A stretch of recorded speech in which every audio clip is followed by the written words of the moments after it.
Live over there. There we go. Okay. Hi, good morning. I'm Heidi and I'm so blessed and grateful today. Good morning. I'm blessed and grateful to be in recovery. I'm Felice. This is our Why Wait for Recovery Sunday morning spiritual meeting, recovery meeting. And I'm glad that everybody's here. Happy Sunday morning. Happy Sunday And morning. to you too. It's actually a fantastic Sunday. Yes, as most Sundays are. Yes.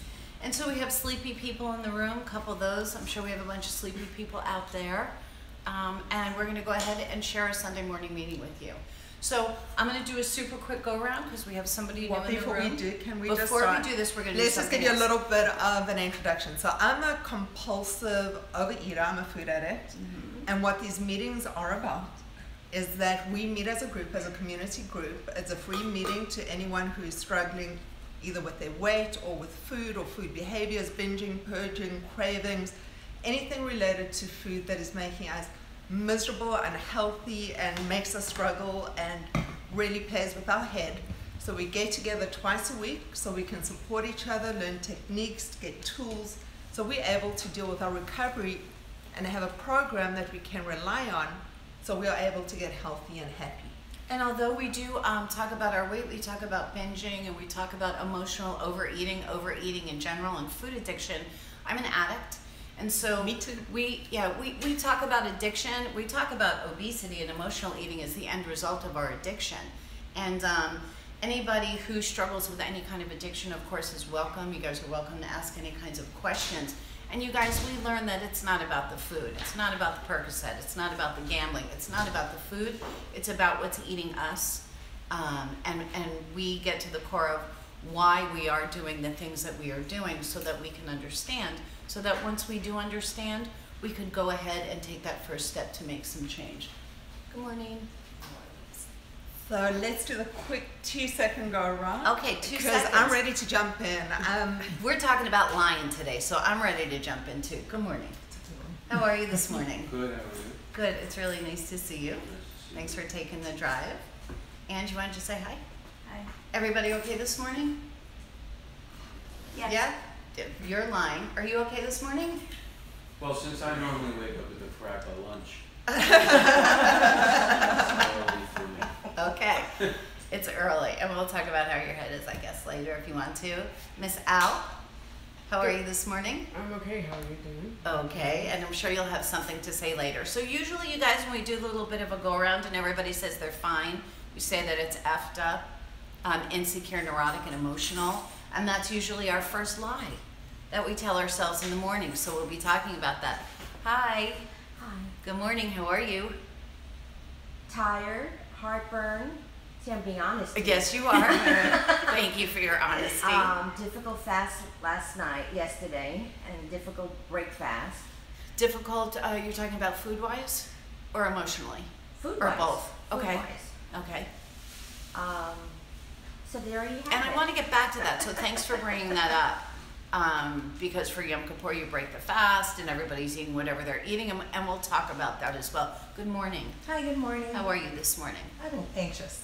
Thank you for sharing that. You're anxious. So it's your first time at this meeting. I would be scared of us too. We're pretty scary, you guys. We're very scary, Brad. And this is a new environment for you, and you don't know what's going to go on, and perhaps it'll motivate you to talk about a couple of things that you don't usually talk about. Okay. And I'm really glad that you're here. Thank you. And thank you for So having me. I would Thank love you to for just inviting jump in for a second. Sure. So yesterday was Yom Kippur. It was brought up. And one of the interesting concepts of Yom Kippur is that we look at character defects. Mm-hmm. Part of the whole process is we go through all the things that we've done. And it's not as an I, but it's as a we as a community, because it's your way forward, essentially, for the new year. I'm Jewish, by the way. So it was very interesting. But we don't have a group for that yet. Oh, no, there's no support for that. The whole guilt thing, we'll talk about that another time. That's So- right. Bar mitzvah now. That was really funny. So the interesting That was very thing good. is when you get, and not only do you go through it once, you go through it about 10 times during the whole process, and you list every single thing. And it's not just the way that you treat others, it's the way that you treat yourself. It's got to do with your thoughts, it's got to do with your behaviors, it's got to do with all those things that make us human in a way. But the biggest one that always keeps coming up is the lying. Of course. Is the what? Lying. That honesty is like The lie. to be able to move forward and really be in that place of to focus, to move forward with a clear conscience and connect spiritually, there has to be honesty. Because without being able to Hate to tell you. Yeah, and so let's talk about why we lie, right? We lie for a bunch of reasons. Number one, first thing I believe the first reason that we lie has to do with our ego. And so ego, we say, is what I believe your opinion of me is. And so if I lie and I tell you I'm great and I'm fine and I'm fabulous, I made $850,000 last year and my kids are in Harvard and I drive a brand new car and I say all of these great things and I'm fabulous and everybody loves me, and I say all of these things and you don't know too much about me, then on the outside, perhaps I look good to you. Perhaps, right? Okay. And so otherwise, there's no reason to make stuff up. And lies are stuff that we're making up, right? And we're making up those things so that we can help ourselves to feel better, and or that we can have other people look at us differently than we are because we're afraid of our own truth. So if we tell the truth, if I wake up this morning and I say, and I'm going to tell you guys, if I wake up this morning and I tell you guys, so great to see you guys, and I'm perfectly fine, and everything is great, then that's your opinion of me for the morning. If I wake up this morning, and it doesn't actually make me that approachable, really doesn't. What right? doesn't make you that approachable? Hi, I'm great. How are you? I'm great. Okay, good. Bye. Right? It's not a conversation piece. It's just, okay, that's the way that I would like for you to see me. We're in a group. So in our group, if I wake up and I say I'm irritable and discontent, or I'm a sick and struggling addict, or there's something that I'd like to share with you guys this morning because there's something that I've been thinking about, it makes me a lot more approachable. I also personally think that, lying is negative, right? And so we're putting that negativity out there in the universe. And for me, that kind of goes against my whole higher power thing. And it's funny. Because so you talk about Yom Kippur, right? And you say that most importantly, it's about lying. And for me, higher power-wise, that whole positive energy in the universe is a big thing for me. And so when we're telling the truth, for me, we're flowing with that positive energy of the universe, right? And when we're telling our truth, we don't have to tell our truth for 3 hours. We talk about this, you guys get 15 seconds worth of complaining, and then we get to step into the solution. But I can't step into the solution if I'm not recognizing the challenge. And so as long as I'm lying, I'm walking around with stuff that's keeping me sad or sick or fearful inside because I'm not telling the truth. And so I'm walking around with a secret. And one of the things we say is that we're only as sick as our secrets, and that's the truth. You know, when I first went into treatment, I had so many secrets, and a lot of those were, of course, about behavior because I was a drug addict who couldn't stop trying to kill herself. But it was also so much about how I felt about everything, about the fears that I had, about the unrest that I had, about the resentments I had to myself and to others. And if I couldn't be honest about that, I never would have gotten better.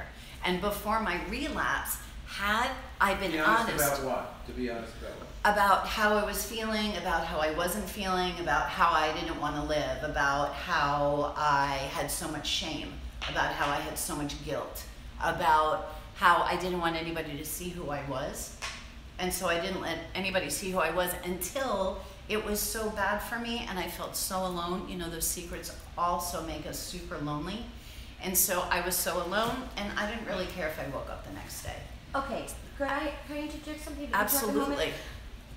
You said something that struck me, okay? You said shame about how you felt about things and stuff like that, but what about when people don't validate that? They feel like what you're feeling bad about is not really true. So here's the thing. Remember, you don't need me to validate who you are. You are who you are. Or what you're feeling. Exactly. And so what we're feeling does make it part of who we are. So thank you for saying that. Yeah. And so you don't need me to validate that. You need to, listen, I have a therapist. My therapist will help me validate the way that I feel. I have a community of people who understand addiction and recovery. They're certainly going to, perhaps, depends also on what you mean by validate. If you say da-da-da-da and I say, oh, I'm so sorry and that must be so hard for you, could play out that way, right? Right. You could say whatever and I could say, you know what, suit up and show up and get better. Right. My response, remember you guys, my response is always about me. It's not about you. If you're hanging out with people that aren't listening, and you don't strike me as so much of a complainer. So No. if you're hanging out with people that aren't listening, hang out with other people. I don't think there's anybody in this room that wouldn't listen. We might have something to say that you don't want to hear, but remember, where we come from is where we come from. So one of the things I'm starting to learn, and I had a long time yesterday to think about it, is I'm actually a situational compulsive neurotic. So wherever I am, my personality kind of changes because I love constant validation from other people. I've got a huge ego. You know, in terms of me and myself, I tend to become the shapeshifter in different situations that I fit in to be liked because that's kind of how I perceive myself. But I'm starting to realize something, is that when I step into my power in me and I see myself who I am and I can say, listen, I'm behaving this way because it's not making me feel good in the inside, but it's making me feel go back to the old behaviors, makes me reevaluate where I am. So what people are thinking about me and what I'm feeling about them kind of starts shifting because I don't need validation when I can step into that power and go, this is who I am, this is what I'm feeling. Ego is the part that needs a validation that goes, you know what, 100%, you are 100% correct. Sometimes we just need to talk to people to hear ourselves so that we can get a check of where we are so we can start shifting things. Sometimes we need that support from community, then I pick up the accountability partner's telephone number or I step into a meeting or something. But sometimes when and it happened this morning when we're having a chat with Felice and I said to Felice, Stephen's job is to make me happy. And I said, whoa, wow, that is a hell of a that's thing. interesting. Yeah, recovery-wise, very interesting. Very interesting. So that got me thinking because that's me, the center of the universe again. So sometimes, yeah. And nobody can make me happy, man. That comes from me. Yeah, right? Comes Right. from me, my perspective, what I choose to see, and how I choose, in your case, to look at your husband. Right. It's how you choose to see him, right? Yes, Jess. Okay, sorry, it's hard to know when to jump in because I can't see you. And he just jump in. So I apologize. Don't apologize. Not I'm sorry, I'm awesome, right? Did she say she I'm can't see? awesome. She's I on just foot. want to talk about see, Haiti had said something about old behaviors Mhm. and like the shape shifting. So I'm in rehab for compulsive overeating, emotional eating, Mhm. all that. Mhm. Now that I am doing the no rice bread potato pasta sweet, I'm finding myself going back to like years ago when I was a restrictor and started out that way with like blotting my food and like doing old behaviors like how I started my food addiction. So I guess that's me being honest and not lying about where I'm at with things, and it's kind of got me confused. Good. So it's not real confusing because you're an addict. And so you're just shifting one addiction for another. So you guys know you guys are compulsive overeaters. I'm an anorexic. Same exact thing. It doesn't matter if I'm restricting to change the way that I feel and have that sense of control, or whether I'm overeating. It doesn't matter. It's the same thing. Or whether I'm eating a handful of Percocet, man, same deal. So it's about finding a balance. And remember, right now, in the beginning, you guys, in the beginning when we're just getting our brain clean, it's about getting our brain clean so that at least we could clear it out a little bit. We clear it out from the sugar. It allows us to think a little bit more rationally. And you're there to work on your recovery so that you don't need to choose an addiction. So that you could choose not to pick up. Remember, we say it doesn't matter what you pick up, or if you don't pick up nothing, right? I wanted to ask a quick question. Can you, do you mind to talk a little bit more about the situation that happened when you said that somebody wouldn't validate how you felt? Oh, you're talking to me? Yeah. Okay. So you felt, I have a lot of guilt. fair enough, we know Okay. that, yes. And I have guilt about my kids and what I couldn't offer my kids Fair enough, because of my divorce and my situation. fair enough. The person I chose to be their father. Mm-hmm, okay. Okay? So I have a lot of guilt I carry it around with me. Yes, you do. Okay? See, you validated me.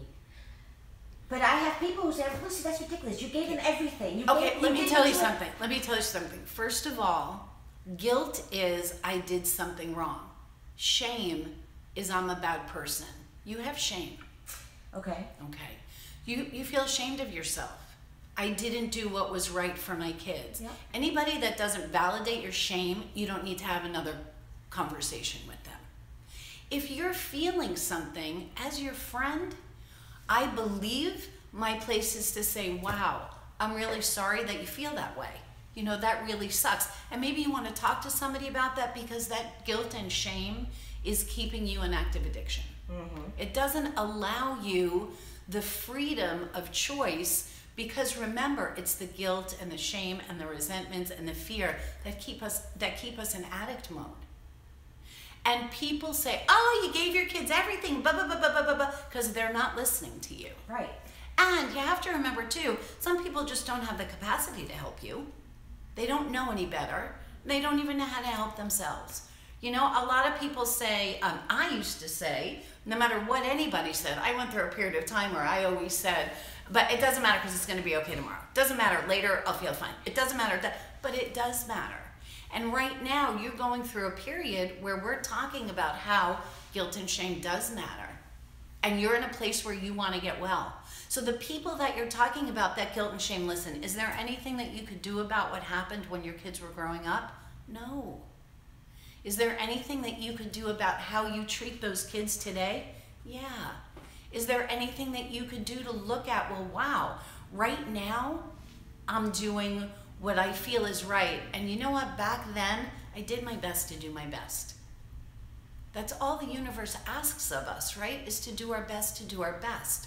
We're all a work in progress, right? We're all grown up, especially in recovery.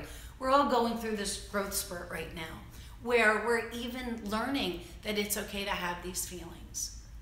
I just don't understand how I can make such stupid mistakes. But you know what? We all What? listen, okay, and we're gonna do this again and then I'm gonna let you speak. What do you think of me? Do you respect me? Yes. Okay, whether you do or not, I respect me right Yes. now. So, okay. I took a handful of pills and drank as much alcohol as I could at my 20-year-old son's house so that I didn't have to live anymore. That was 10 years ago when I wound up in treatment.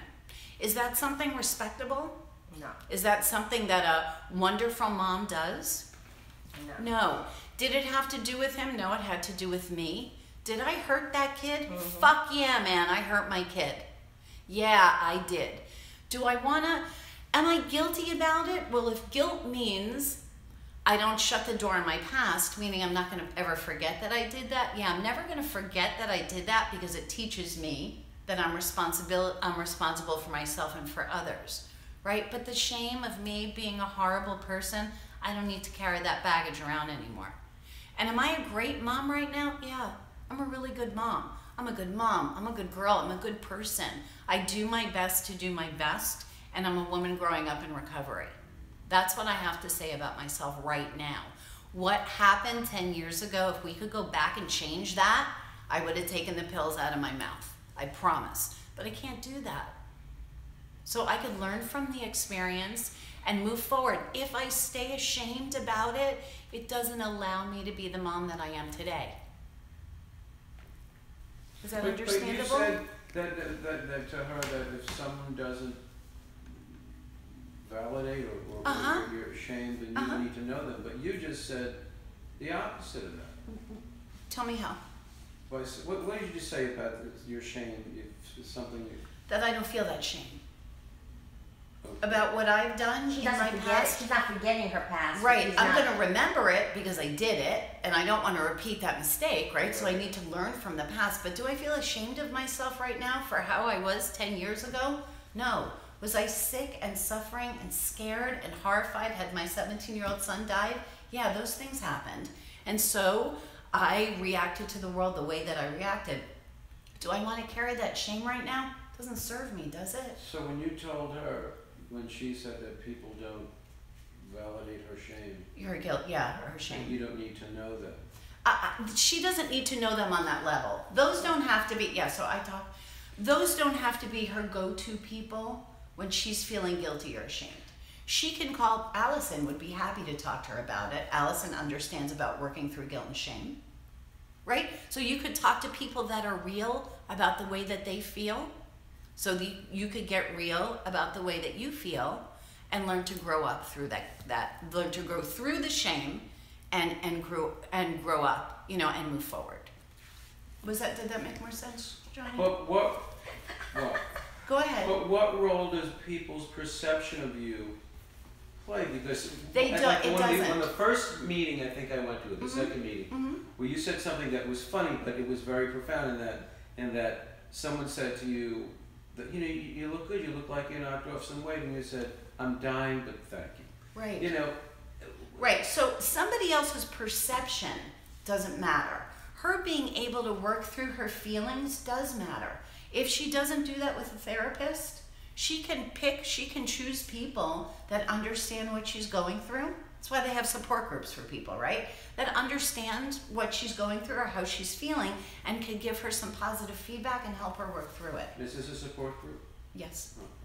But we don't give you no money. It's not that kind of support. Not that kind of support. From my perspective, I can only see things from what I've experienced. I'm a mother I'm an addict. I'm a food addict, I'm a drug addict, I've raised kids. I've got a 17-year-old kid and I've got a 14-year-old kid. They have learned coping skills through my behaviors. They have been raised by an active addict, a person in active addiction for most of their lives. So I've taught them that the way to deal with the world is through fear, anxiety, stress, and chaos. So I've got a son who is a sugar addict and got his own issues going on, but I came to realize something. What I've done in the past, no matter how badly I beat myself up and how often I do it, I can never change what has happened. Right. The only thing that I really can do is be as healthy and as happy now to teach them from this point on by being the example to them as a way forward. It's one of the reasons I stepped into the whole recovery room and realm is because I started seeing what I'd created. And part of it is I come from a culture that's steeped in guilt. I mean, honestly, from a little age, you don't do this, you don't do it because of this. There's always a because. So I'm trying to break that cycle in terms of rather being healthy and happy. How are your kids today? How would you rate them? Are they awesome, amazing kids? Yes. So you've done your job. The things that we think, you've done your job in terms of doing the best that you could possibly do at the time that you were doing it. I've always said to my kids, I wish that when they arrived, they had a manual stapled to their forehead, because no one equipped me to be a mother. No one taught me what this was going to look like when I'm responsible and so responsible for these little, vulnerable, innocent little beings. Just got thrown at me. There were nothing taught me at school. Well, they just get thrown out. But Right, but I mean, they don't. So that's been a learning experience for all of us. My kids are still awesome. No matter what, we're doing the best that we can do. The thing is, too, is that when you have that attitude, we teach our kids that it's okay to make mistakes because we've made them. We also teach them, no matter where we are, this is where we can go. And this is how we Right? can grow. We show them change, we show acceptance, we teach them tolerance, we are honest with them. My hope is that we're honest with them. And ourselves. And we have to be honest with ourselves to be honest with them, right? And we teach them compassion and understanding. And we teach them, hopefully, we're teaching them that no matter what they do, that they could come to us, we could talk about it and see if we could reach some kind of solution so that they could grow up and continue to grow up being as happy and healthy as possible. We all make mistakes. That's the way that we were made. And by Right? us being vulnerable, our kids are the closest to our heart. They're the first piece of our heart that we honestly connect with. And by us being vulnerable to them, we teach them that it's okay. It's okay to feel. It's okay to ask for help. It's okay not to be perfect. It also teaches them humility, you guys. Kindness, compassion, all those major, we get so caught up in stuff. The stuff, I grew up in an extremely wealthy family. I cannot give my kids a third of what I grew up with. I started carrying tremendous guilt with it. But that stuff, the things I'm giving my kids are values, the kindness, the compassion, joy, things that no matter how much you try to spend money on, you could never buy that stuff. And there were, your children aren't 4. No. And they, if you have an open line of communication with them, it's okay to say, you know what, you guys, I did my best. You guys are awesome. I did my best. I thank the universe that you guys are where you are. Thank you for our relationship. If you have any questions, ask me. And I, from this moment on, I'm going to do my best to do my best. You don't even need to say it, right? You just need to show up and do your best. And they see that.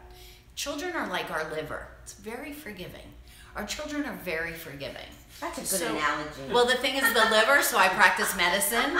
So our liver, we can abuse our liver so much. Stand and deliver.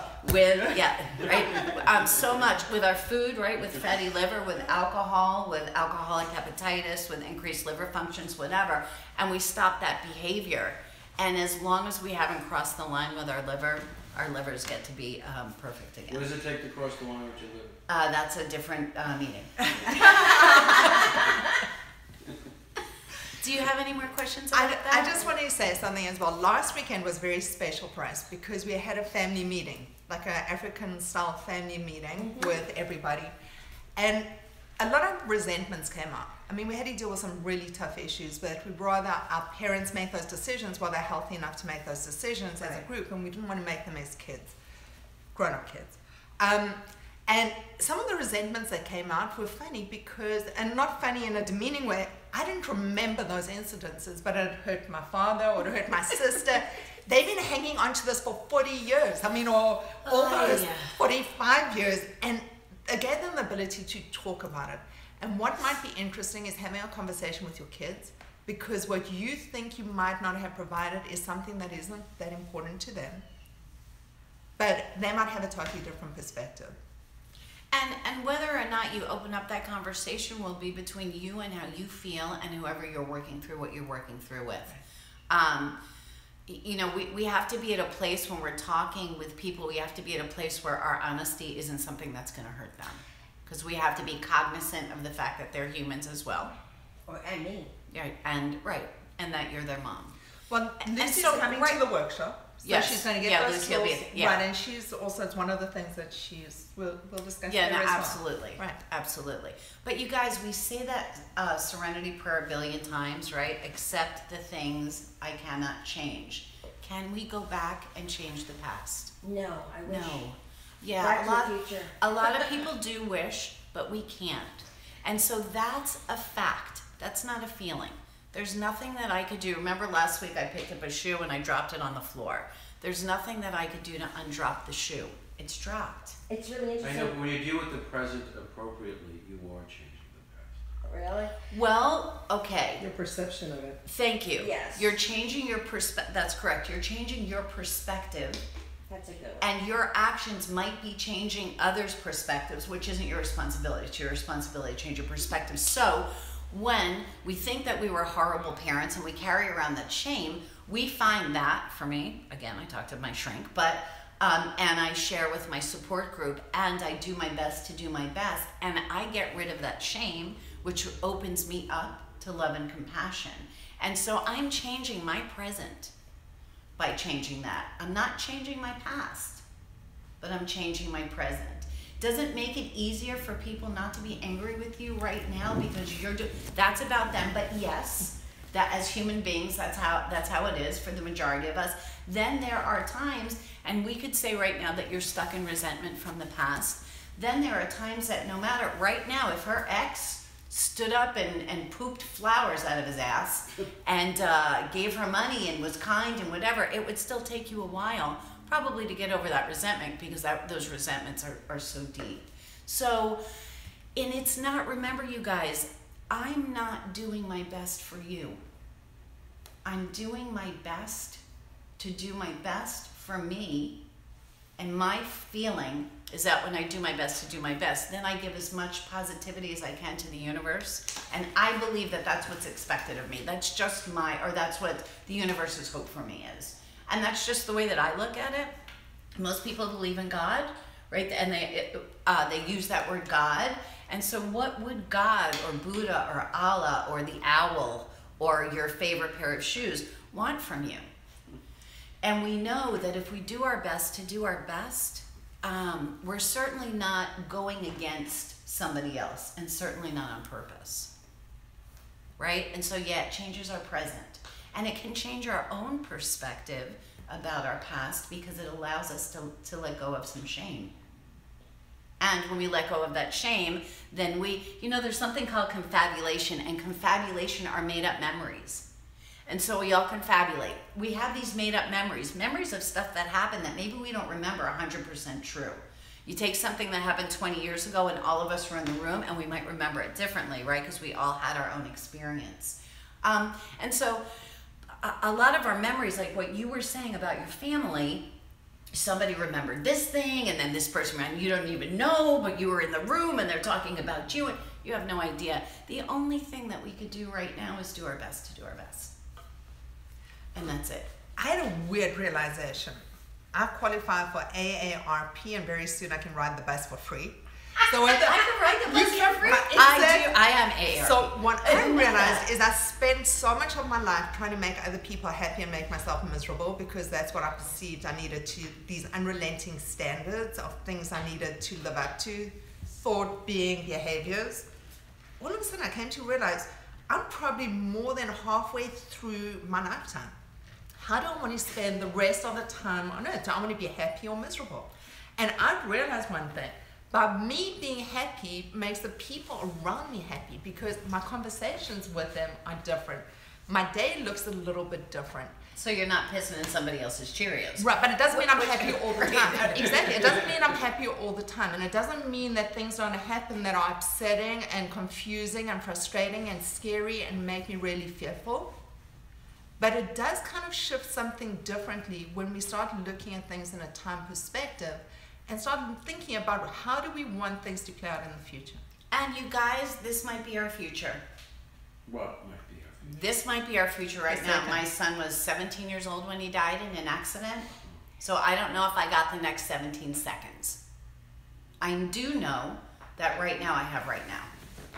So, and you're talking about average-wise, yes. Yes. Are you halfway through your life? Probably, Yeah. at least. But you could be all the way through your life. Right. We don't know that. That's not our plan. That's the universe's plan. So. Oh, yeah. You're driving in a car, somebody goes right through a light. Whatever, yeah, or the ceiling falls in. You know what I mean? That's not whatever, that stuff that happens. Do you want to check in? Because you don't look okay to me this morning. I don't really have anything to say. Okay.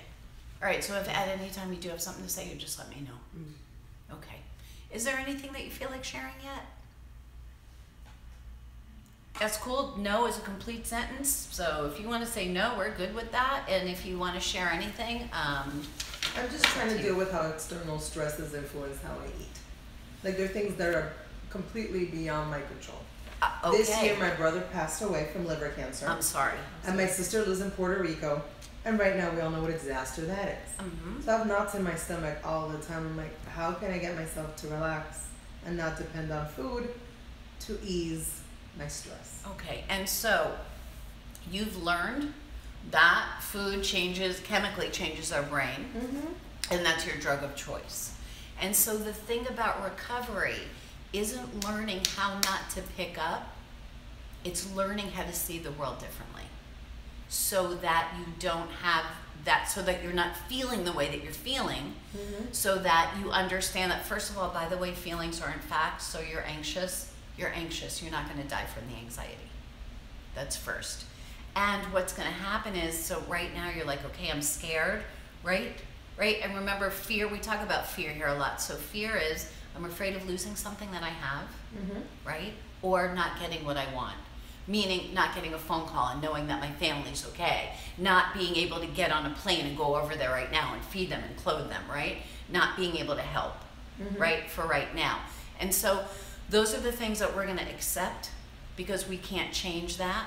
Are we gonna feel stress in our life? Absolutely. Are we gonna carry it with us all day long? I hope not. That's one of the things that we learn to change in recovery. Is life gonna show up? Yeah. Do we have to go back to our old habits where when there's something eating us that we have to eat? No. Because what happens is, so let's say, okay, you're super stressed about what's happening in your life right now, and you go out and you eat 74 Twinkies. Now I just saw something on the internet about this, it was so great. So now you've eaten your Twinkies, and now not only are you stressed and upset, but you're shamed. So now you get to be stressed, upset, mad at yourself, guilty, and shamed. So you've just added a whole bunch of insult to your injury, right? And so with recovery, we learn that no matter what we're going through, that we do have some support, that we can only do our best, that there are some things that we need to let go into the universe and know that it's going to turn the way that it does. There's some things that we're going to carry with us. Of course, you're afraid for your family. You're sad because your brother died. That sucks, man. I'm really, really, really sorry. It's horrible. And those are things that come up in life. Do we need to eat, which is actually in the long run, punishing ourselves? Do we need to punish ourselves because of what happened? No. What we need to do, or what my hope for you, is that what you will learn to do is understand that feelings aren't facts, they're just feelings. Understand that it's okay to feel sad, because you don't die from feeling sad, right? Understand that there's community out there that you could reach your hand out, that there are a lot of people that are happy to help you, that you're not alone. A lot of people deal with life the way that you do, and that you can move forward and become healthier, which is gonna help you be happier, which is gonna allow you to be of more service. Because the fear right now doesn't serve you. Is it gonna happen that you're scared? Yeah. Does it make everything better because you're afraid? No, you could just do your best to do your best, right? And that's what you can do. You can go down to the Keys if you have the chance, and you can help people out. You can do a food drive. You can reach your hand out to somebody else. I see people all over the internet, you know, to somebody else who's scared about their family. There are other things that you can do beside just sitting in your fear. And like I said, is that fear normal? Of course it is. You're worried about your family. That stuff happens, right? That's part of you being a caring and concerned person, right? A loving, caring, concerned person. But you don't have to eat your way out of it, because does the eating help? At the moment, but afterwards it goes Exactly. away. For how long is that moment? Until you swallow. Okay, thank you. Fair enough. So, you know, so forever how long that takes. It's not that kind of meeting. Forever how long that takes for you to eat that food, you know, then again, you just added insult to injury. And it said on the internet something about, now I'm feeling sad and anxious and afraid and fat. You know what I mean? And then we get to go back to that whole thing, well, I'm fat and I'm disgusting and I'm this and I'm this. And so we get to add all of that stuff, which is our own self-talk.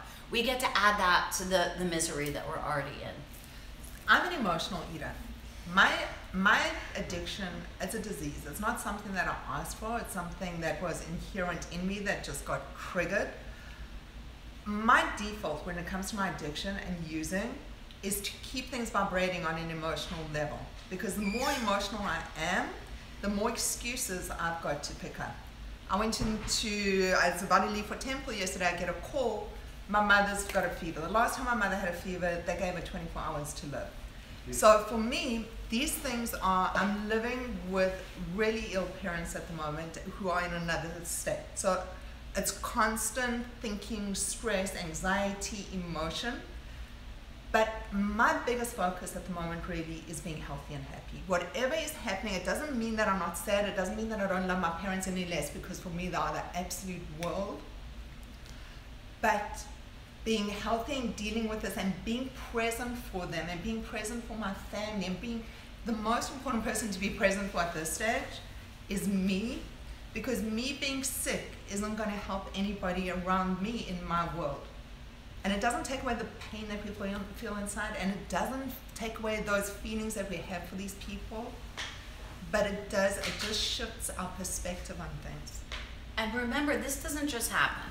So we don't wake up one day and say, hey, those girls, they told me not to feel the stress anymore, so I'm not going to. Oh no, it's a lot of work. It doesn't happen like that. Thank you. And so it's constant doing work, learning about ourselves, learning about our why we're feeling the way that we're feeling, so that we can learn how to look at things differently, so that when we are stressed or fearful or resentful, we don't have to pick up. Angela, how much work did you do? A lot. Are you still a work in progress? Yeah. Yeah. Do you still have really crappy days? Yeah. Yeah. Do you have some great days? I have a lot more great days than crappy days. Yeah. Did you have great days when we met? No, not really. No, not really. And so we talk about that because she's a sponsee of mine. And so when I met her, she didn't smile. The girl didn't crack a smile. You have 6 months and 1 week clean? Yeah. Yeah. 6 months and 1 week. So what that work looks like is programs, support, meetings, journaling. For me as a food addict, I've got to be really cognizant of the foods I put into my body, because I have physical allergies to these. I put in any wheats or sugars, any of those starches, I'm on a binge. It sets me off binging, craving. It's something that I'm fighting within me that I've got no control over. My world is a lot better when my head is clear and I can focus on my recovery. It takes being accountable, someone to be able to follow up with and someone to talk to. And we have different forums for that. We have our Facebook group that is a closed group where we're able to share amongst each other what we're feeling. We have telephones, we have our meetings that we have. We are able, the biggest part of this is stepping out of ourselves. Because as an addict, I love to isolate and sit in my head and create emotion and create drama, because if things are worse, I've got the perfect excuse to use. Gratitude shifts that. That be able to look at, not every single day is a great day, but there's something good that happens every single day. And if I can focus on that, happiness is as much a choice as being miserable and sad. So I would rather choose happy if I've got a choice of how I want my day to look. So the beginning of what Heidi's saying, so in the beginning, and all of us, I've been doing a gratitude list forever, but even that little tiny bit of stepping out of yourself for a couple of seconds and doing your gratitude list, which we share with each other, and doing your gratitude list, no matter how bad you thought that day was, allows you to shift perspective for a couple of seconds to look at some of the stuff that was great in your day. And in recovery, we teach ourselves how to look at what was best in our day as opposed to what was horrible in our day. You know, people, you're driving down I-95 and there's an accident and you're late for work. Are you pissed off that you're late for work, or do you thank God that it wasn't one of your kids in that accident? Same exact experience, different perspective.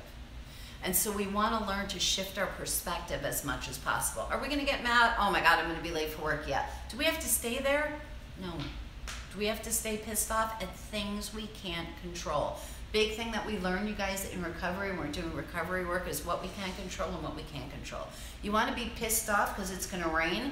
How much sense does that make? No matter how pissed off I get, if it's going to rain, it's going to rain. No matter how happy I am about my day, if it's going to rain, it's going to rain. There ain't a frickin' thing I can do about it. Me being angry about it doesn't serve me.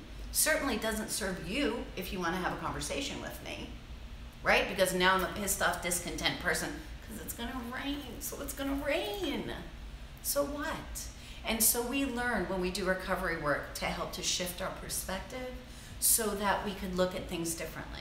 And most importantly, too, that we do realize that feelings are just feelings.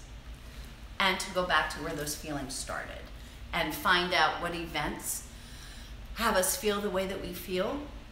So I'll point toward you. So we go to these events and I have resentment and anger toward that. And remember that the event isn't going to go away, but we can work on the feelings that are attached to the event so that we can let it go. I don't have an eating disease as much as I have a thinking disease. So I was in active addiction for so many years that it was my thinking that really needed to start shifting. Nothing happens instantaneously. I do so much work on my own recovery because I'm worth it. But it's taken so long to be able to start shifting things because my addiction still controlled my brain. I was fighting my addiction and my way of thinking as well as going into the recovery process.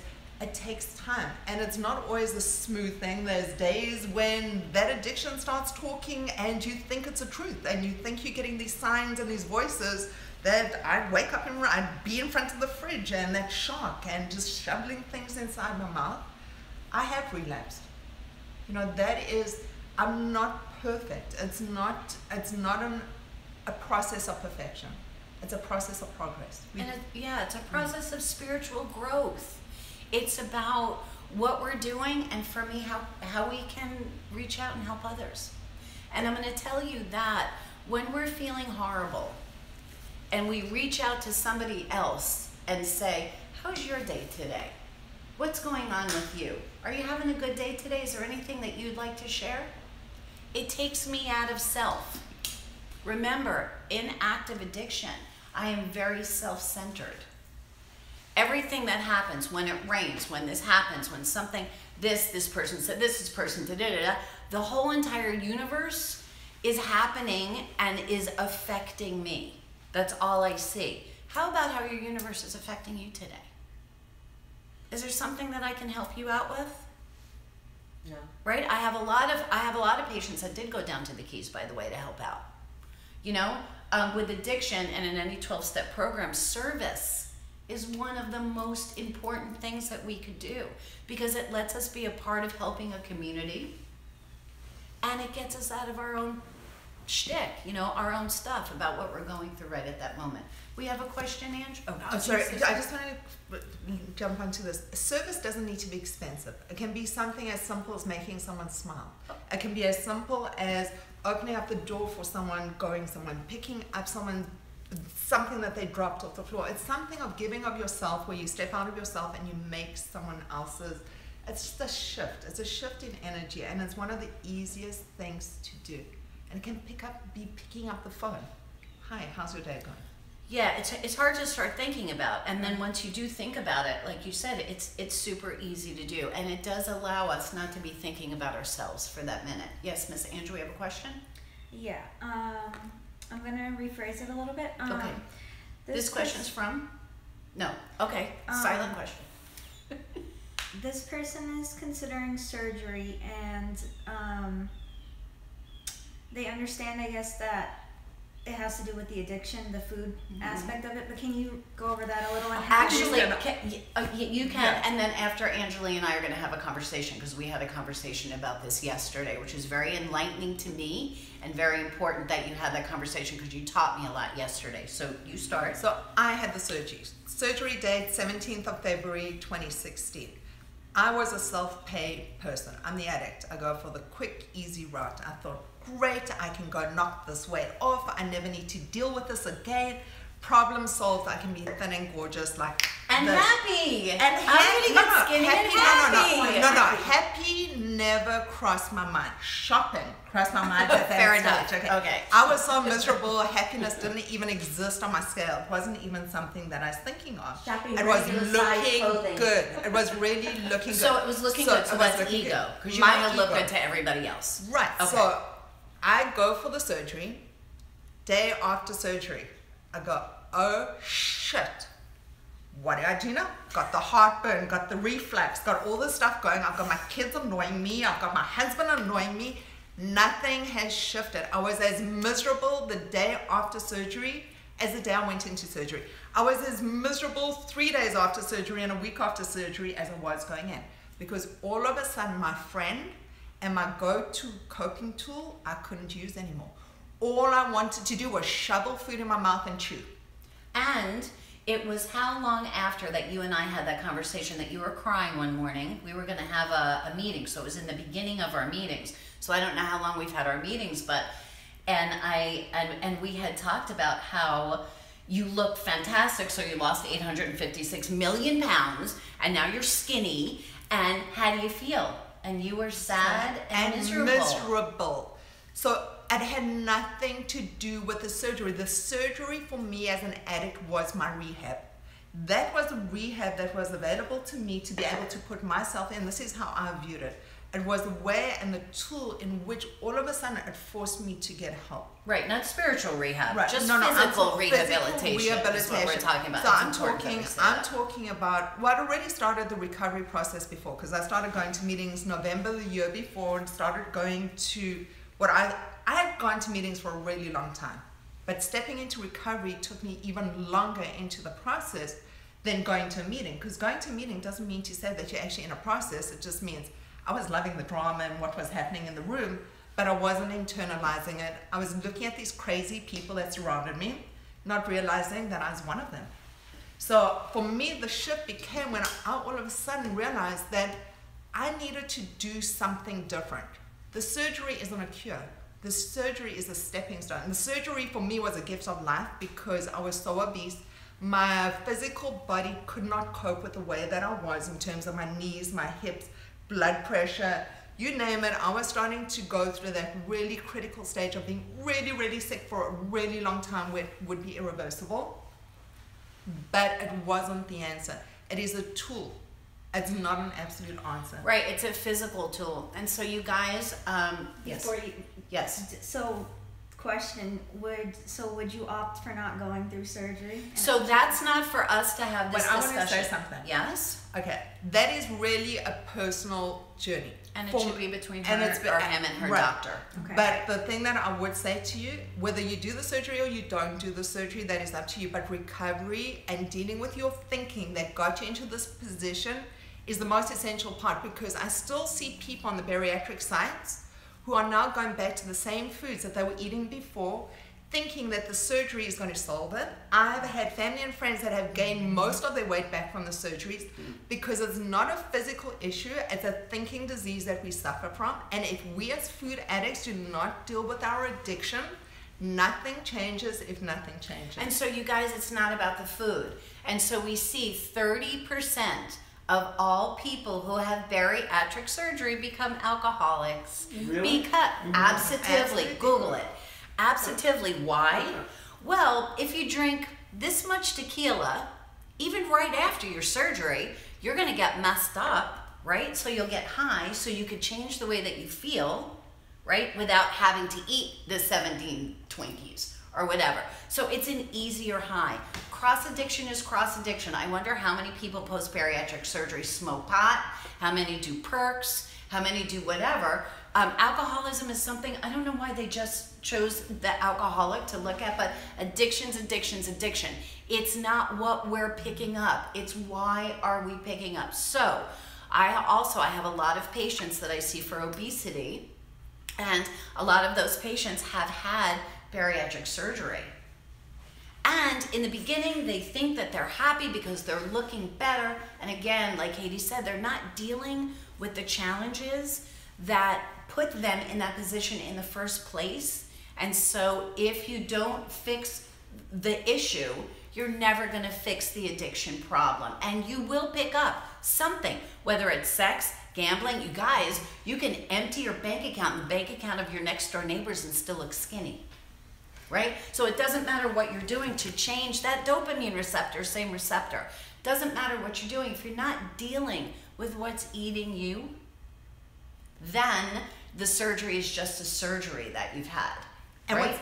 what's interesting to me is it still falls back to that behavior modification. We have a disease. Food addiction is a disease. If I could modify my disease, I absolutely would modify it. Yes, you can't pick up, because there's certain things I make choices for that affect me in the long run, that result in terrible feelings in me, that I refuse to actually go near those things as a choice. But the behavior modification isn't going to shift it. We've got a thinking disease. It's not an eating disease. And until the thinking starts shifting and we start working on the real problem, nothing changes. Yeah, you guys, I didn't wake up every morning hoping to demoralize myself. You didn't? I didn't. I didn't wake up every morning and say, wow, my hope for today is I can make every single person who knows me scared to death. I can hide myself in my room.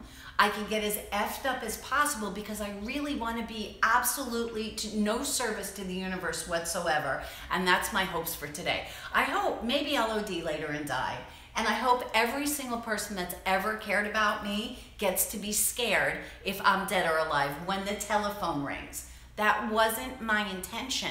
Addiction isn't a thing of behavior modification. We talked about this. What you say is 1,000% true. Otherwise, you take the alcoholic, drug addict, anorexic, and you take the overeater, whatever your other stuff is, and you lock us in a room for 2 months.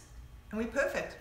They force feed me and take away my drugs and alcohol, and they take away and they feed you salad and chicken under, in your room, and we walk out 2 months later and we're cured. Well, listen, if yay, it we worked, got cured. It don't work like that. If it worked, the first diet would have worked. You would have kept the weight off. I'm a serial dieter. That in itself says everything. If the first diet didn't work and the second didn't work, the 1,000th diet is not a behavioral issue. That's a thinking disease. So once we can name it, it becomes easier to deal with it. Or it becomes scarier and puts us in a position like that. like rut row. Thinking disease. But I like It that. is. It The is. difference, I like that. the difference and how insidious my disease is you wouldn't go around giving your kids Percocet. For me, I'm the dealer in my family. I would put my kids in the car and drive through the drive-thrus because I wanted to get that food, that milkshake, that burger, whatever it is. And you know what? I'd be using them. It's for my kid. I'd be giving it to them in the bag while I was hiding the wrappers and doing all these things so I could feed my disease, but I also affected people in my life in another way. Yes, you did. The people that depended on you. I used to say this, which is very judgmental and horrible of me. And usually you guys are going to find when we're judging somebody else, it's because we're judging ourselves. So I used to say, if it's not okay for me to stick a needle in my arm, why is it okay for parents who are obese to take their children who are obese and take them through McDonald's and buy them 2 number 4s and a milkshake? Why was that okay? If it's not okay for me to feed alcohol to my 5-year-old till my 5-year-old falls down, why is it okay if my child is 70 pounds overweight? Why is it okay for me to be feeding that child's addiction? Very interesting. Why? I'll tell you why it is. It's Because socially accepted. Right, because everybody looks at me and says, ooh, it's so easy to point a finger at me. Look at her. She's a drug addict alcoholic. She has a problem. She is a sick, lazy, no good, not thinking, could change the way that she wanted if she would just stop using. It's real easy for you guys to point that finger at me. And by the way, when I'm in anorexic mode, real easy, like I said, for you guys to point a finger at me and say, hey, she looks fabulous. With the food addiction part, somebody walks into my office when their BMI is over 30. Before I talk to them about anything, the first thing I say is, who's dealing with your weight? Who's dealing with your challenge with your weight? And everybody says, nobody. I had a patient come in the other day who was like 120 pounds overweight. I'm like, what is your doc? Because a lot of patients come to me and I'm not their internist. They have another internist when they come to me. What's your doc doing about that? My doctor said to diet. Well, my doctor said to stop drinking, and it didn't work. So, I got it, Chuck. Go. So we look at our disease as a weakness. It starts with us, the addict, the food addict. It really does, because we don't take our disease seriously. Correct. We look at this and go, it's not as bad as the alcoholic or the drug addict. We look at this very, very differently. We have 2 minutes. We will pick this up again on Wednesday because we are running out of time and we really need to start wrapping up.